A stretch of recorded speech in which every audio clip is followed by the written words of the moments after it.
meninos, começando mais uma aula e agora, né, naquele ritmo que a gente já explicou, né, que a gente teve a oportunidade de entender, né, na primeira aula que eu passei para vocês, teremos agora 3 encontros, né?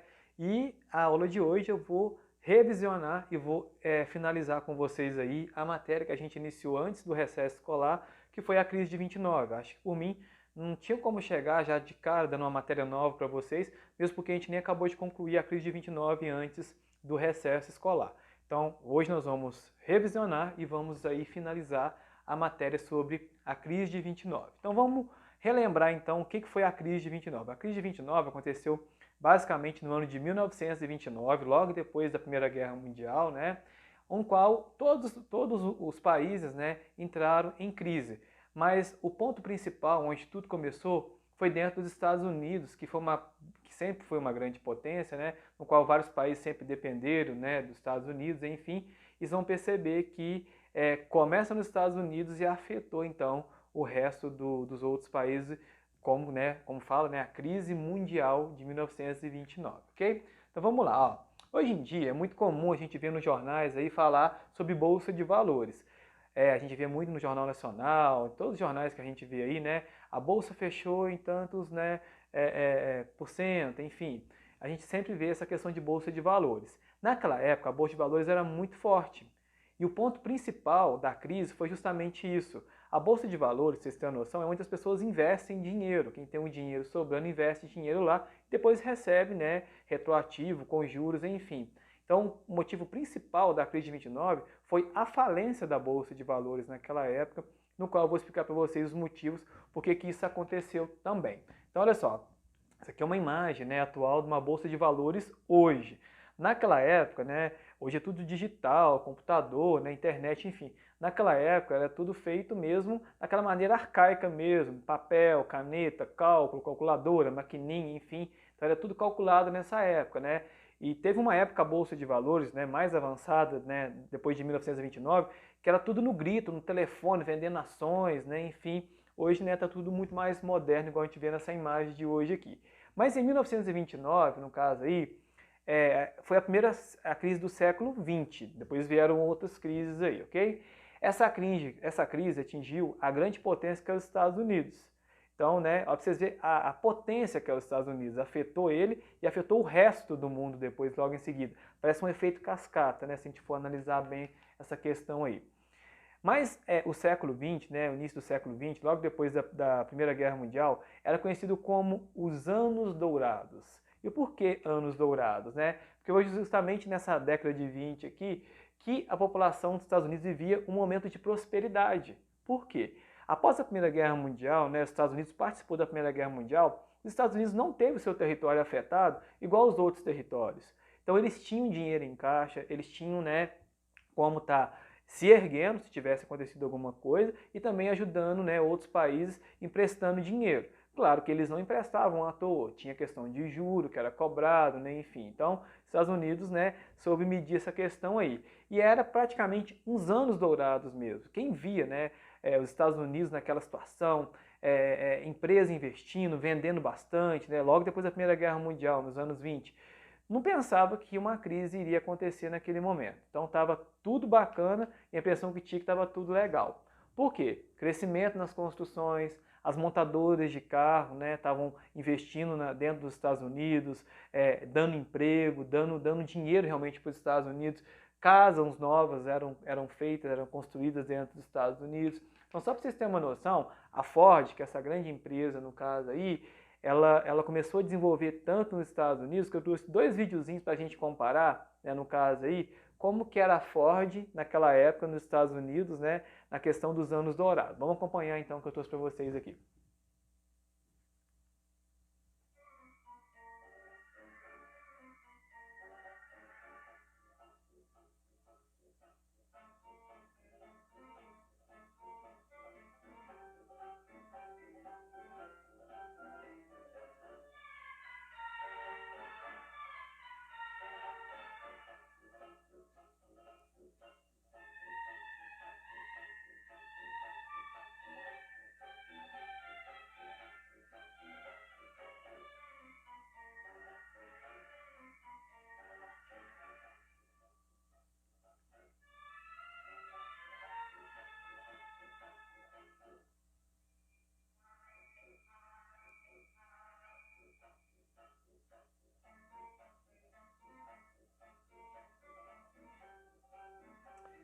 Meninos, deu para vocês verem direitinho aí que era muito feito na parte artesanal, né? Era montado peça a peça, enfim. E hoje a Ford está muito mais avançada. Olha só, só para a gente comparar a nível como que era naquela época e como que está hoje. Olha só.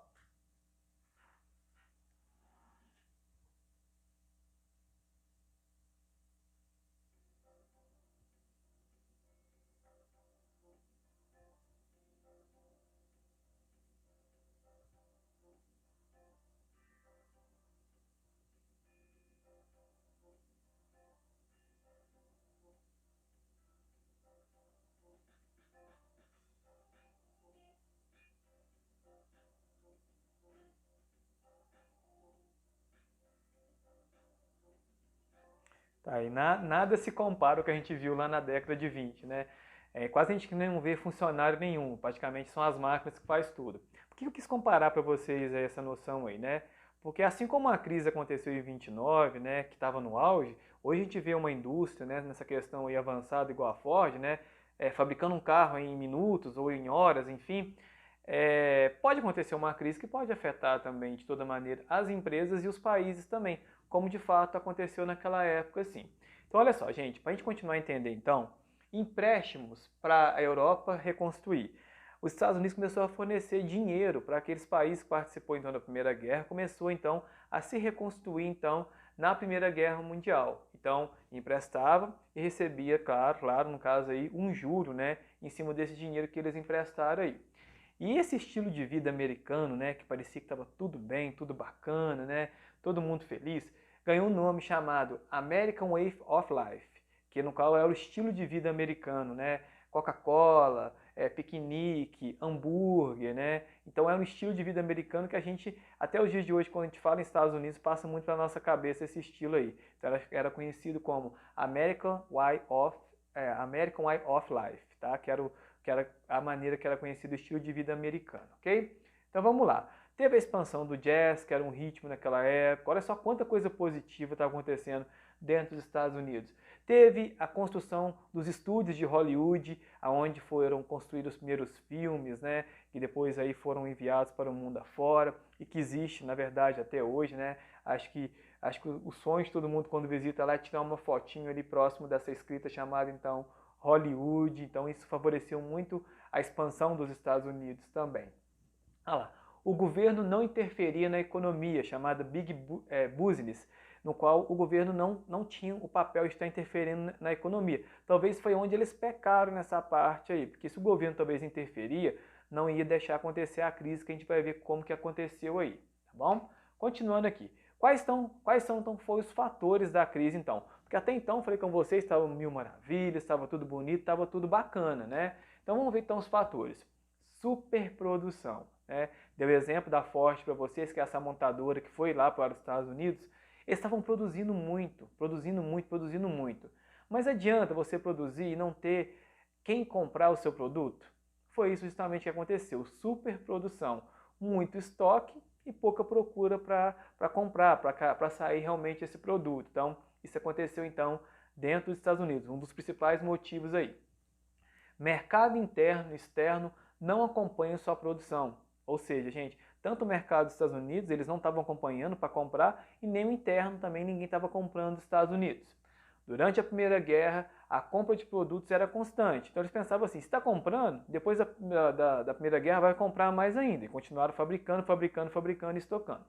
Com a recuperação dos países envolvidos na Primeira Guerra Mundial, os produtos tiveram um mercado reduzido, né? Com a economia dos outros países, quando começou a melhorar, até com o próprio empréstimo que os Estados Unidos fez, essa procura de produtos ficou menor, ficou mais reduzida ainda.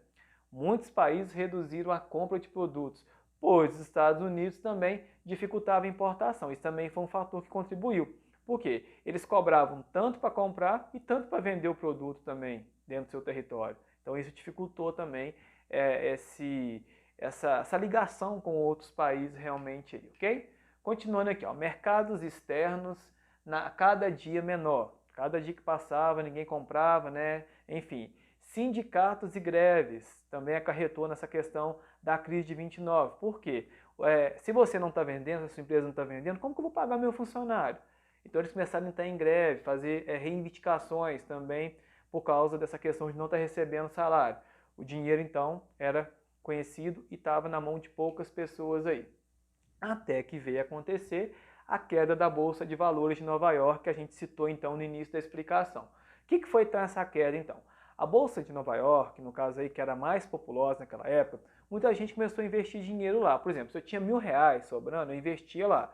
Aí depois, quando eu fosse retirar esse dinheiro, eu tirava praticamente o dobro dele. Por quê? Eles negociavam com outras pessoas que estavam precisando, pagava-se o juro para a Bolsa de Valores e eles me passavam a minha porcentagem novamente. Então muita gente começou então a investir dinheiro lá. O que veio acontecer? De uma hora para outra, a queda, né, da Bolsa de Valores então aí caiu. Não existia mais esse dinheiro. O dinheiro desapareceu. Não tinha mais esse dinheiro aí. Como funciona a Bolsa, eu expliquei para vocês aí, que é dessa maneira de colocar, receber o juro, né? Enfim, ok? Ó, investimento na Bolsa se intensificaram. Mercado de ações, né, que a pessoa comprava alguma ação de alguma empresa, alguma porcentagem de alguma empresa, né?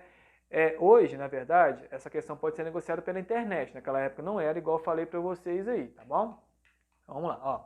Quando uma empresa amplia seus, né, investimentos, há necessidade de capitais. Ela coloca as ações à venda. Por exemplo, a LafargeHolcim, né, que é essa empresa de cimento aqui em Barroso, está querendo vender alguma ação, alguma parte da sua empresa chamada de ações, né?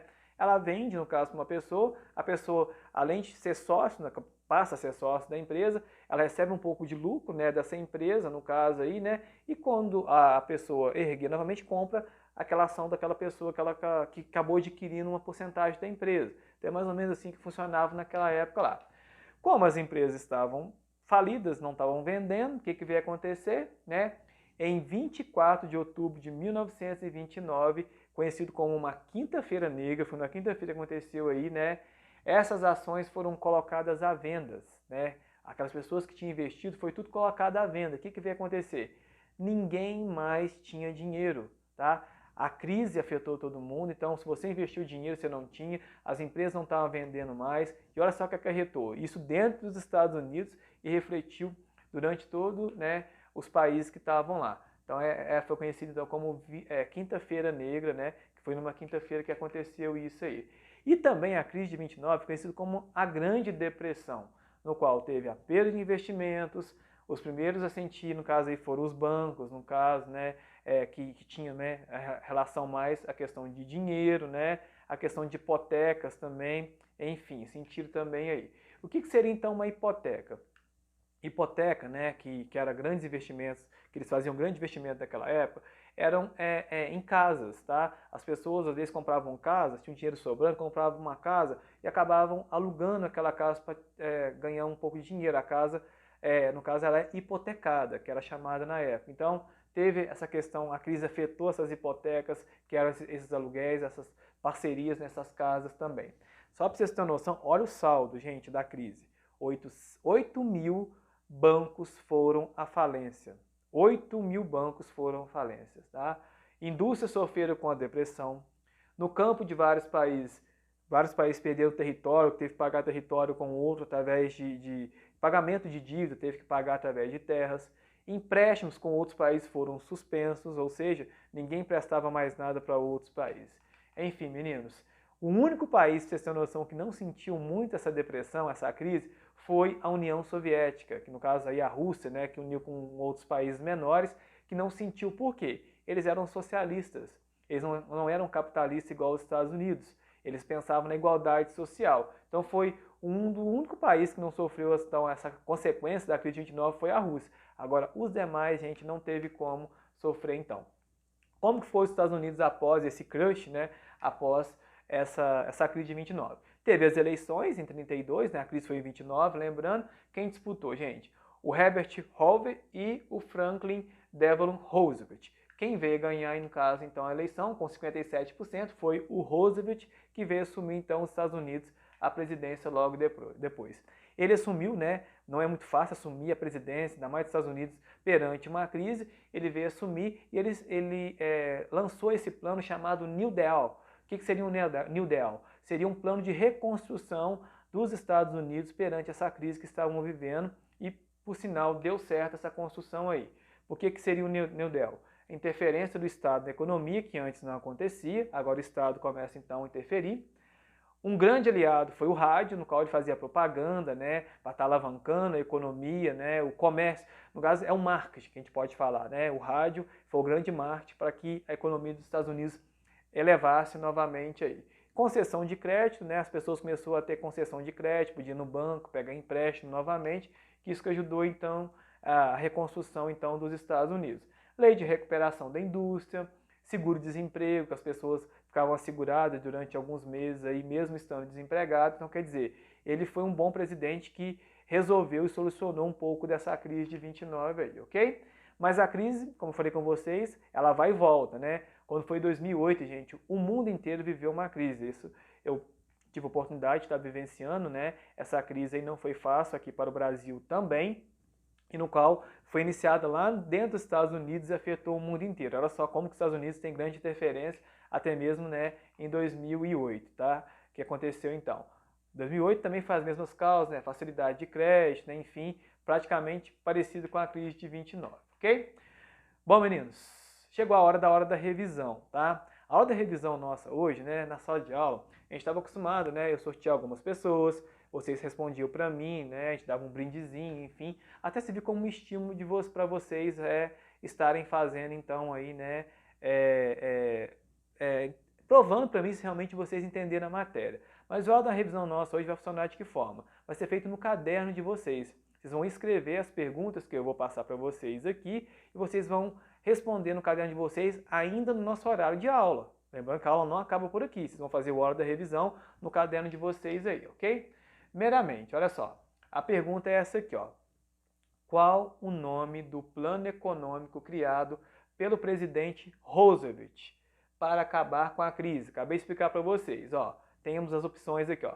Plano Marshall, o PAC, o plano Schulfin ou o New Deal, tá? Não precisa copiar as opções não, tá bom? Vocês vão, no caso aí, né, responder qual que vocês acham aí, né, o nome do plano econômico criado por ele, ok? Essa é a pergunta número 1 do Hora da Revisão. A número 2, essa aqui, ó.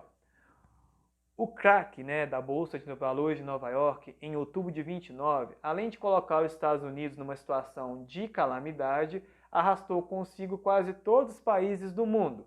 Apenas um país europeu não foi diretamente afetado. Qual que é? Itália, Inglaterra, França, Alemanha, União Soviética. A pergunta vocês copiam e vocês colocam a resposta depois na hora da revisão, ok? Essa é a pergunta número 2. Pergunta número 3. O que foi o New Deal? Com as suas palavras, do seu jeitinho, o que você entendeu sobre o New Deal, que é a pergunta número 3. Pergunta número 4. Aí você vai explicar para mim sobre as causas da crise de 29, tá? Pode voltar na videoaula, pode consultar a apostila de vocês. Então, vocês vão explicar para mim as causas da crise de 29, ok? Ok, meninos. Sobre a aula da revisão, é isso que eu queria passar para vocês, tá? São essas 4 perguntinhas. Mas não vamos parar por aqui, não. Eu queria muito, né, que vocês fizessem, né, para a gente finalizar ainda nessa aula, os testes da apostila de vocês para a gente encerrar essa matéria, para a gente começar a matéria nova na próxima aula. Os testes, então, estão a partir da página 25 da apostila de vocês vão fazer para mim, tá? E vão responder para mim, tá? Número 1 na apostila de vocês, tá bom? Lembrando que eu quero que vocês façam isso no momento da aula. Dá para fazer tranquilamente, assistir a minha aula, fazer o aula da revisão e fazer os testes até começar a nossa próxima aula. Os testes estão, então, aí na página 25 e vão aí, né, até a questão número 10, né, que nós vamos encerrar, então, né, a atividade sobre a crise de 29. Ok, meninos? Obrigado pela companhia de vocês, agradeço pela sua presença e eu encontro vocês, então, na nossa próxima aula. Até lá!